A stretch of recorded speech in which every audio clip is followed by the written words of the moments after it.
There remains a rest for the people of God. A reading of Hebrews chapter 4 from the Message.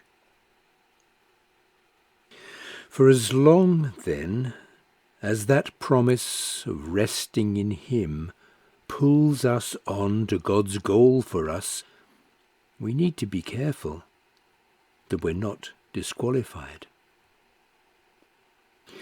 We received the same promises as those people in the wilderness, but the promises didn't do them a bit of good, because they didn't receive the promises with faith. If we believe, though, we'll experience that state of resting, but not if we don't have faith. Remember that God said, "Exasperated I vowed."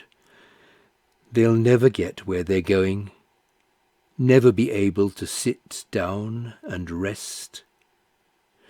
God made that vow even though he'd finished his part before the foundation of the world.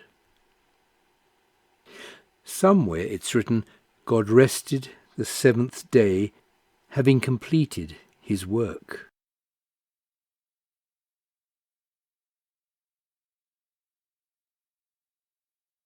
But in this other text he says, they'll never be able to sit down and rest. So this promise has not yet been fulfilled. Those earlier ones never did get to the place of rest because they were disobedient. God keeps renewing the promise and setting the date as today, just as he did in David's psalm centuries later than the original invitation. Today. Please listen. Don't turn a deaf ear. Drop everything and listen. Listen as he speaks. Don't turn a deaf ear, as in the bitter uprising, as on the day of the wilderness test, when your ancestors turned and put me to the test. And so this is still a live promise. It wasn't cancelled at the time of Joshua, otherwise God wouldn't keep renewing the appointment for today. The promise of arrival is still there for God's people.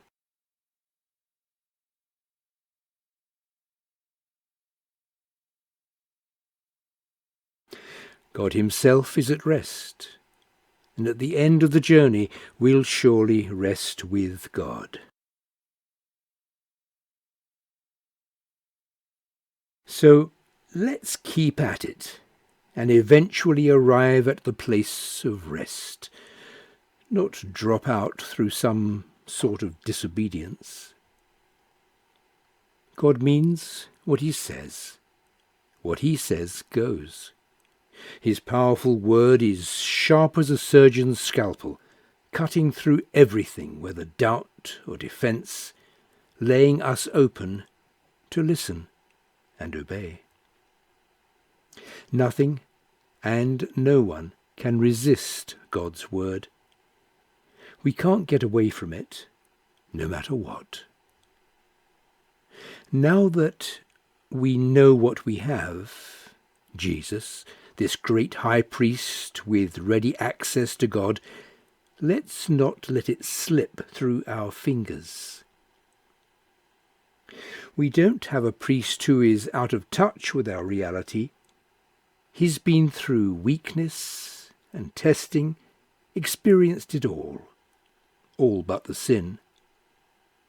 So let's walk right up to him and get what he is so ready to give.